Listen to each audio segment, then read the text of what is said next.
ಸಹೋದರ ಜಗನ್ ವಿರುದ್ಧವೇ ಅಖಾಡಕ್ಕಿಳಿದಿದ್ದಾರೆ ಶರ್ಮಿಳಾ. ಆಂಧ್ರ ರಾಜಕಾರಣಕ್ಕೆ ಎಂಟ್ರಿ ಕೊಟ್ಟಿದ್ದಾರೆ ರಾಜಶೇಖರ್ ರೆಡ್ಡಿ ಮಗಳು. ಸಿಎಂ ಜಗನ್ ವಿರುದ್ಧವೇ ಶರ್ಮಿಳಾ ಅಸ್ತ್ರವನ್ನ ಬಳಸಿದೆ ಕಾಂಗ್ರೆಸ್.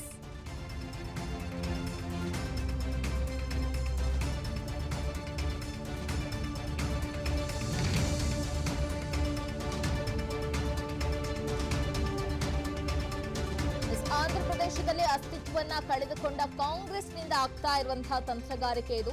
ಆಂಧ್ರ ರಾಜಕಾರಣಕ್ಕೆ ರಾಜಶೇಖರ್ ರೆಡ್ಡಿ ಮಗಳು ಈಗ ಎಂಟ್ರಿಯನ್ನ ಕೊಟ್ಟಿದ್ದಾರೆ.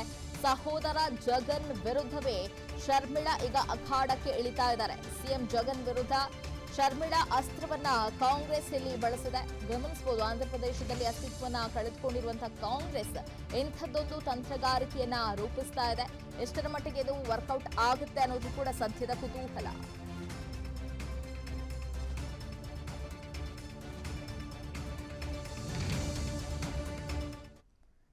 ತೆಲಂಗಾಣದಲ್ಲಿ ಈಗ ಆಕ್ಟಿವ್ ಆಗಿದ್ದಾರೆ ರಾಜಶೇಖರ್ ರೆಡ್ಡಿ ಮಗಳು ಶರ್ಮಿಳಾ ಅವರು.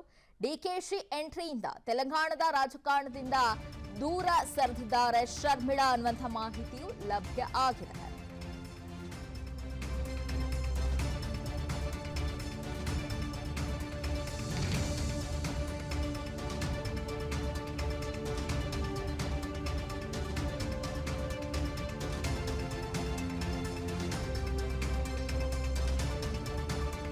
ಈಗ ತೆಲಂಗಾಣದಲ್ಲಿ ಆಕ್ಟಿವ್ ಆಗಿದ್ರು ರಾಜಶೇಖರ್ ರೆಡ್ಡಿ ಮಗಳು. ಈಗ ಆಂಧ್ರಕ್ಕೆ ಅವರು ಎಂಟ್ರಿಯನ್ನ ಕೊಟ್ಟಿದ್ದಾರೆ. ಆಂಧ್ರ ಪ್ರದೇಶದ ಕಾಂಗ್ರೆಸ್ ಅಧ್ಯಕ್ಷೆಯಾಗಿ ಶರ್ಮಿಳಾ ಅವರನ್ನ ನೇಮಕ ಮಾಡಲಾಗಿದೆ. ಸಿಎಂ ಜಗನ್ ವೋಟ್ ಬ್ಯಾಂಕ್ ಚಿತ್ರ ಮಾಡುವಂತ ಮೆಗಾ ಪ್ಲಾನ್ ಅನ್ನ ಇಲ್ಲಿ ಕಾಂಗ್ರೆಸ್ ಹಾಕೊಂಡಿದೆ.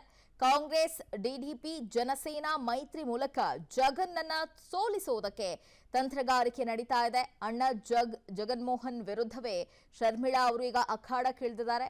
ಫುಲ್ ಆಕ್ಟಿವ್ ಆಗಿದ್ರು ಶರ್ಮಿಳಾ ಅವರು ತೆಲಂಗಾಣದಲ್ಲಿ ಈಗಾಗಲೇ ಕಾಂಗ್ರೆಸ್ ಬರ್ತಾ ಇದ್ದಂತೆ ವಿನ್ ಆಗಿದೆ. ಹಾಗಾಗಿ ಆಂಧ್ರ ಪ್ರದೇಶದಲ್ಲಿ ಕಾಂಗ್ರೆಸ್ನ ಅಸ್ತಿತ್ವ ಇಲ್ಲ. ಹಾಗಾಗಿ ಇಲ್ಲಿ ತಂತ್ರಗಾರಿಕೆಯನ್ನು ರೂಪಿಸುವಂತಹ ನಿಟ್ಟಿನಲ್ಲಿ ಶರ್ಮಿಳಾ ಅವರು ಆಂಧ್ರ ಪ್ರದೇಶದ ಕಾಂಗ್ರೆಸ್ಗೆ ಈಗ ಅಧ್ಯಕ್ಷೆಯಾಗಿ ಕೂಡ ನೇಮಕ ಆಗಿದ್ದಾರೆ. ಬಗ್ಗೆ ಮತ್ತಷ್ಟು ಡೀಟೇಲ್ಸ್ ಕೊಡ್ತಾರೆ ನಮ್ಮ political bureau head Maruti Pavagada. ಈಗಾಗಲೇ ಗಮನಿಸಬಹುದು, ತಂತ್ರಗಾರಿಕೆಯನ್ನ ಕಾಂಗ್ರೆಸ್ ಏನೋ ರೂಪಿಸ್ತಾ ಇದೆ. ಶರ್ಮಿಳಾ ಅವರ ಎಂಟ್ರಿಯಿಂದ ಆಂಧ್ರ ಪ್ರದೇಶದ ಕಾಂಗ್ರೆಸ್ನಲ್ಲಿ ಮತ್ತೆ ಪುನಶ್ಚೇತನ ಕಾಣುವ ಲಕ್ಷಣಗಳೆಷ್ಟಿದೆ ಅಂತ. ಲೀನಾಶ್ರೀ, 2019ರ ಆಂಧ್ರ ಪ್ರದೇಶ ವಿಧಾನಸಭಾ ಚುನಾವಣೆ ನಡೆದಂತಹ ಒಂದು ಸಂದರ್ಭದಲ್ಲಿ ಅವತ್ತು ವೈಎಸ್ಆರ್ಸಿಪಿ ಕಾಂಗ್ರೆಸ್ ಅಧಿಕಾರಕ್ಕೆ ಬರೋದರಲ್ಲಿ ಪ್ರಮುಖ ಪಾತ್ರವನ್ನು ವಹಿಸಿದಂತಹ ಶರ್ಮಿಳಾ ತದಬಳಿಕ ತಮ್ಮ ಸಹೋದರ ನಡುವೆ ನಡೆದಂತಹ ಒಂದಷ್ಟು ಒಳ ಜಗಳದಿಂದಾಗಿ ಆಂಧ್ರ ಪ್ರದೇಶನ ಬಿಟ್ಟು ತೆಲಂಗಾಣಕ್ಕೆ ಹೋಗುವಂತಹ ಒಂದು ಕೆಲಸವನ್ನು ಮಾಡಿದ್ರು. ತೆಲಂಗಾಣದಲ್ಲಿ ಕಳೆದ 5 ವರ್ಷಗಳಿಂದಲೂ ಕೂಡ ತೆಲಂಗಾಣ ವೈಎಸ್ಆರ್ಸಿಪಿ ಪಕ್ಷವನ್ನು ಕಟ್ಟಿದರು. ಈ ಬಾರಿ ಚುನಾವಣೆಯಲ್ಲಿ ಬಹುತೇಕ ವೈಎಸ್ಆರ್ಸಿಪಿ ಪಕ್ಷ ಎಲ್ಲ ಕಡೆಯೂ ಅಭ್ಯರ್ಥಿಗಳನ್ನು ಹಾಕ್ತಾರೆ ಅನ್ನುವಂಥ ಒಂದು ಲೆಕ್ಕಾಚಾರ ಇತ್ತು. ಆದರೆ ಕೊನೆ ಕ್ಷಣದಲ್ಲಿ ತಮ್ಮ ಒಂದು ನಿರ್ಧಾರದಲ್ಲಿ ಬದಲಾವಣೆಯನ್ನು ಮಾಡಿಕೊಂಡ್ರು. ಅದಕ್ಕೆ ಕಾರಣ ಕಾಂಗ್ರೆಸ್ ಹೈಕಮಾಂಡ್ ಮಧ್ಯಪ್ರವೇಶ ಮಾಡಿ ಶರ್ಮಿಳಾ ಅವರನ್ನು ತೆಲಂಗಾಣ ರಾಜಕಾರಣದಲ್ಲಿ ಅಭ್ಯರ್ಥಿಗಳನ್ನು ಹಾಕೋದು ಬೇಡ ಅನ್ನುವಂತಹ ಒಂದು ಮನವೊಲಿಕೆ ಮಾಡೋದರಲ್ಲಿ ಯಶಸ್ವಿ ಆಯಿತು. ಹೀಗಾಗಿ ಈಗ ಶರ್ಮಿಳಾ ರೆಡ್ಡಿ ಅವರು ಮತ್ತೆ ಆಂಧ್ರ ಪ್ರದೇಶ ರಾಜಕಾರಣಕ್ಕೆ ಎಂಟ್ರಿ ಆಗಿರುವಂಥದ್ದು. ಆಂಧ್ರ ಪ್ರದೇಶದಲ್ಲಿ 2012ರಲ್ಲಿ ಅಂದರೆ 2012ರಲ್ಲಿ ಜಗನ್ಮೋಹನ್ ರೆಡ್ಡಿ ತಮ್ಮ ಪಾದಯಾತ್ರೆಯನ್ನು ಶುರು ಮಾಡಿದ ಬಳಿಕ 2014ರಲ್ಲಿ ನಡೆದಂತಹ ವಿಧಾನಸಭಾ ಚುನಾವಣೆಯಲ್ಲಿ ಕಾಂಗ್ರೆಸ್ ಪಕ್ಷ ಒಂದು ಸ್ಥಾನವೂ ಗೆಲ್ಲಿಲ್ಲ. ಅದೇ ರೀತಿ 2019ರಲ್ಲಿ ಒಂದು ಸ್ಥಾನವೂ ಕೂಡ ಗೆಲ್ಲಿಲ್ಲ.